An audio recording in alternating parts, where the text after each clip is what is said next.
माझ्या आयुष्यात तर बरेचदा ह्या गोष्टी घडलेल्या आहेत. पण तुमच्या आयुष्यात जर ह्या गोष्टी घडत असतील जिकडे तुमचं पोर्टफोलिओ मे बी 50% डाऊन आहे, 70% डाऊन, इव्हन 90% डाऊन आहेत, तर काय स्टेप्स घेतले पाहिजे प्रॅक्टिकली? मी ज्या गोष्टी माझ्या प्रिव्हियस आयुष्यामध्ये ज्या गोष्टी केलेल्या, माझ्या ट्रेडिंग करिअरमध्ये केलेल्या आहेत, तेच एक्झॅक्ट गोष्टी मी तुम्हाला या व्हिडिओमध्ये सांगण्यास मदत करणार आहे, हेल्प करण्यास मदत करणार आहे. जेणे तुम्ही जर या सिच्युएशनमध्ये सध्या असाल तर डेफिनेटली ह्या स्टेप्स तुम्ही वापरू शकता. किंवा इन फ्युचर जरी कधी गेलात याच्यामध्ये, देव करून न जावं कोणी, पण गेल्यात तर कृपया करून ह्या स्टेप्स लावल्या तर व्यवस्थितपणे आपण बाहेरही पडू शकतो या सगळ्या फायनान्शियल ट्रबलमध्ये, मेनली स्टॉक मार्केटच्या अकाउंट्सला घेऊन. व्हिडिओ सुरू करायची माझं इंट्रोडक्शन करून घेतो. जय हिंद मित्रांनो, मी आहे महेश पाटील, शेअर मार्केटमधला एक ट्रेडर आणि इन्व्हेस्टर. जर तुम्हाला शेअर मार्केट माझ्याकडे शिकायचं असेल टोटली फ्रीमध्ये, तर व्हिडिओच्या डिस्क्रिप्शन सेक्शनमध्ये हे लिंक दिलेलं आहे. या लिंकमध्ये क्लिक करून तुमचं नाव, मोबाईल नंबर, ईमेल ॲड्रेस या तिन्ही गोष्टी माझ्या व्हॉट्सअप ईमेल पाठवा. 24चा वेळ आहे, तुम्हाला रिप्लाय करतील. काय ऑफर दिली ती पण नीट डिस्क्रिप्शनमध्ये वाचून घ्या. नंतर त्या लिंकवरती क्लिक करून जॉईन करा. या बॅचेस दर 15 दिवसाला सुरू होतात. लक्षात ठेवा, शिकवण्यासाठी मी काही पण फीस सध्या तरी काही चार्ज करत नाही. माझे इतर क्रेडेन्शियल्स ओके आणि इतर काय महत्त्वाचे लिंक्स म्हणजे डिस्क्रिप्शन सेक्शन नीटपणे चेकआउट करा जर तुम्ही पहिल्यांदा मला बघत असाल तर. चला आपण व्हिडिओची सुरुवात करूया.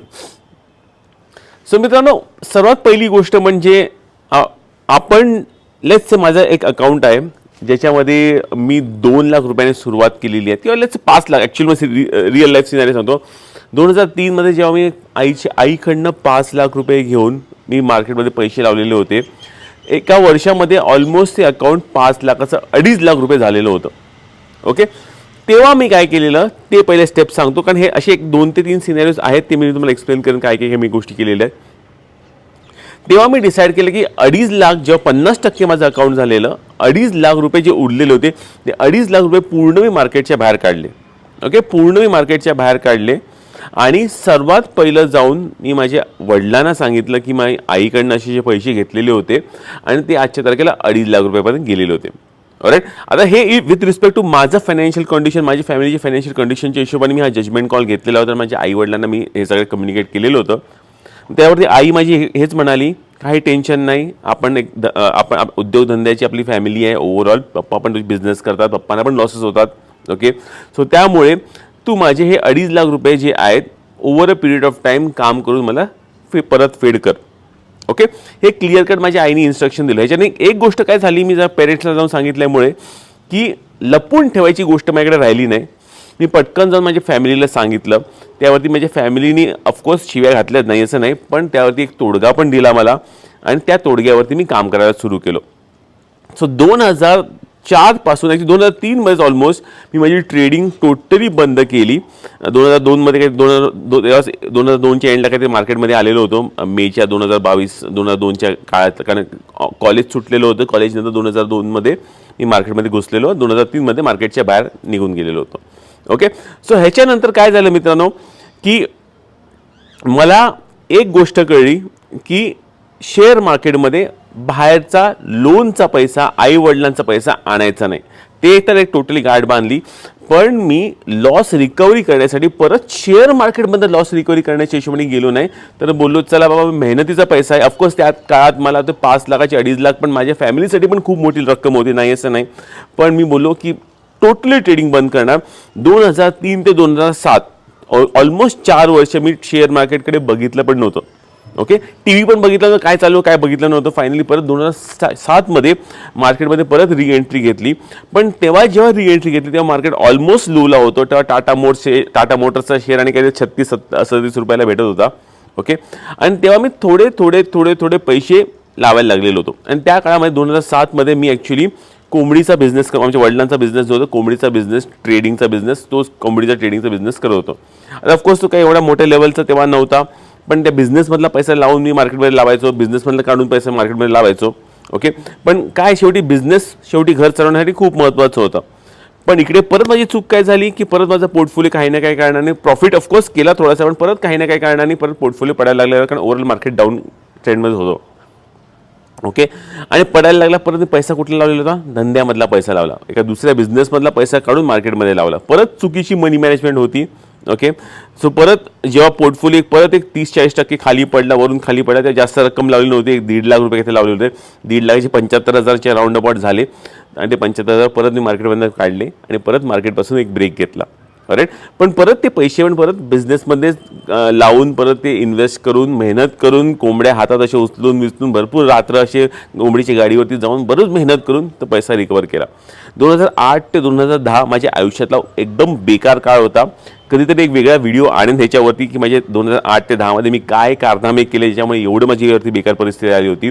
पण फायनली 2011 जेव्हा मी एका नोकरीला लागलो, कारण बोल बिझनेस ह्या सगळ्या गोष्टी करून मला प्रॉब्लेम होतो आहे, मला एक हा बिझनेस एनिवेज आवडत पण नव्हता. मी मला एक नोकरीला आता सुरुवात करायला लागली, कारण वयाचं 30व्या वर्षी असे काळ आलेलं होतं की रस्त्यावरती बसलेलो होतो, विचार करत होतो काय करू तरी काय करू. सो त्यामुळे डिसाईड केलं की 2011 मध्ये मी नोकरीला लागणार. ओके. पण महत्त्वाचं मित्रांनो, या सगळ्या 2 ते 3 हे जे एक्सपिरियन्स आले त्यामध्ये सर्वात महत्त्वाची गोष्ट मी काय करतो मित्रांनो, ऑलराईट, की जर एक मोठा लॉस झाला 50-60% जर कॅपिटल वाईपआउट झालं, पूर्णच्या पूर्ण मार्केटमधनं ब्रेक घ्यायचा. ओके. लिटरली मार्केटमधनं ब्रेक घ्यायचा, मार्केट म्हणजे टोटली बंदच करायचं सगळं अकाउंट. तो पैसा बाहेरच्या जगातून रिकवर करायचा प्रयत्न करायचा, कारण जेवढा ती आपली जी एनर्जी परत मार्केटमध्ये आपण घुसू, तीच सेम एनर्जी मी बाहेर लावली, तीच दुसरीकडे वापरली आणि त्या पैसा रिकवर केला आणि नंतर मग परत मार्केटमध्ये आलो. ऑफकोर्स आजच्या तारखेला मी मार्केटमध्ये मला रिकव्हरी जर करायची असेल तर मी काय करतो, लेट्स से मला 2 लाख रुपयाचा रिसेंटली एक मोठा लॉस झालेला होता. तर 2 लाख रुपयाचा लॉस कव्हर करण्यासाठी मी परत छोटे छोटे छोटे ट्रेड्स मारत जातो, जिकडे 25,000चा प्रॉफिट, 25,000चा प्रॉफिट, 25,000चा प्रॉफिट, असं करत करत एक छोटे कॅपिटल लावून एक 10 ते 12 ट्रेड्समध्ये तो मोठा जो एका सिंगल ट्रेडचा लॉस आहे तो कव्हर करतो. कारण कधीही लक्षात ठेवा, आपल्याला थोडंसं बॅकफूटवरती जाणं गरजेचं आहे. लोक काय करतात की अरे बाबा माझा स्विंग ट्रेडिंगमध्ये 2 लाखाचा 1 लाख लॉस झाला, राईट, 1 लाखावरती कॅपिटल आला, आता मला पटकन याचं रिकवर करायचं ऑप्शन काय आपल्याकडे, ऑप्शन्स बाय करणं. तर लोक काय करतात, जाऊन पटकन जाऊन बँक निफ्टीचा ऑप्शन बाय करतात, निफ्टीचा ऑप्शन बाय करतात, ओव्हरनाईट पोझिशन्स क्रिएट करतात आणि म्हणतात मी एका दिवसात बघितलेलं आहे की ऑप्शन डबल होतात. पण लोकांना हेही माहिती नाही की लोकांना उलट्या साईडला ते ऑप्शन झिरोलाही जाऊ शकतं आणि मग ते 1 लाख रुपये ऑप्शन्समध्ये लावून अजून मोठा घोडचूक करतात. सो एकदा जर मोठा खड्डा खणला गेलेला असेल, त्या खड्ड्यातून जर बाहेर पडायचं असेल तुम्हाला, तर त्या खड्ड्याच्या भोवती तुम्हाला छोट्या छोट्या पायऱ्या पहिल्या बनवायला लागतील. एक छोटी पहिली पायरी बनवा, नंतर छोटी पहिली पायरी बनवा आणि नंतर त्या खड्ड्याच्या बाहेर पडा. सो म्हणून सिंपल गोष्ट आहे, जर मोठा लॉस होत असेल तर त्या लॉसचा जो मोठा उरलेला कॅपिटल आहे त्याला साईडलाच ठेवा आणि प्लस मार्केटमध्ये थोडासा ब्रेक घ्या, थोडासा ब्रेक घ्या. लोकांना ब्रेक, मी तर वर्षांचे ब्रेक घेतो, पण तुम्ही थोडासा काही महिन्यांचा तरी ब्रेक घ्या आणि नंतर अभ्यास करा की का हे माझे लॉसेस होतात आहे, याच्या मागचं कारण काय आहे, माझा हवरटपणा आहे की माझे एक्सपेक्टेशन्स बरोबर नाही आहेत, काय ते एक्झॅक्टली फाइंड आउट करा.